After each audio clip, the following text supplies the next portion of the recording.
12 दिन में ही सो गए विक्रम और प्रज्ञान। नई दिल्ली, भारतीय अंतरिक्ष अनुसंधान संगठन इसरो ने घोषणा की है कि चंद्रयान-3 के रोवर प्रज्ञान ने चंद्रमा की सतह पर अपना मिशन पूरा कर लिया है और स्लीप मोड में चला गया है। अंतरिक्ष जगत में भारत के लिए पिछले कुछ दिन काफ़ी ऐतिहासिक रहे हैं।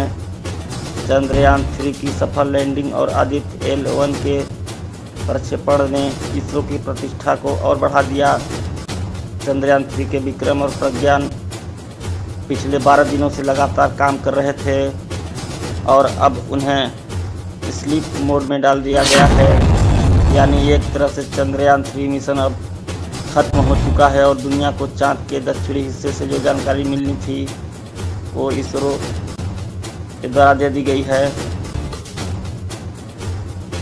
इसरो ने सोशल मीडिया प्लेटफॉर्म X पर एक पोस्ट में कहा है कि रोवर ने अपना काम पूरा कर लिया है। अब इसे सुरक्षित रूप से पार्क किया गया है और स्लीप मोड में सेट किया गया है। APXS और LIBS पेलोड बंद है। इन पेलोड से डेटा लैंडर के माध्यम से पृथ्वी पर भेजा जाता है।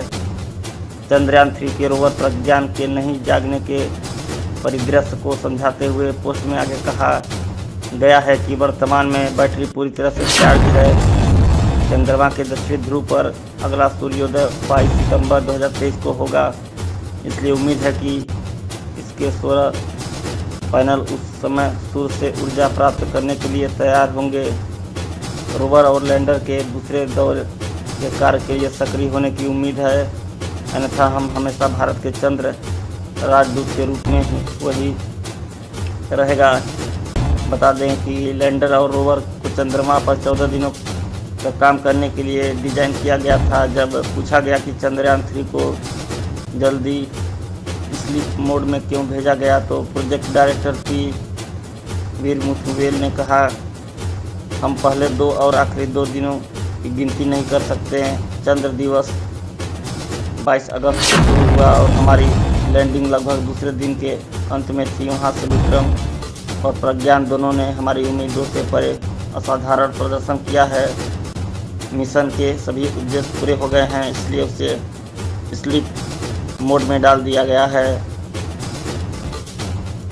कहा जाता है कि चंद्रमा पर अपने छोटे से जीवन में प्रज्ञान ने 2 सितंबर तक 100 मीटर से अधिक की यात्रा पूरी कर ली थी, जो उसकी तैनाती का 10वां दिन था। 23 अगस्त को विक्रम की सॉफ्ट लैंडिंग के कई घंटे बाद 24 अगस्त की सुबह थी। वीरमुथुवेल ने कहा, अगर हम विशेष रूप से रोवर को देखें तो हम केवल 10 दिनों में 100 मीटर से अधिक की दूरी तय करने में कामयाब रहे हैं, जबकि कई अन्य मिशन जो 6 महीने से भी अधिक समय तक चले केवल 100-120 मीटर की दूरी तय करने में सफल रहे हैं।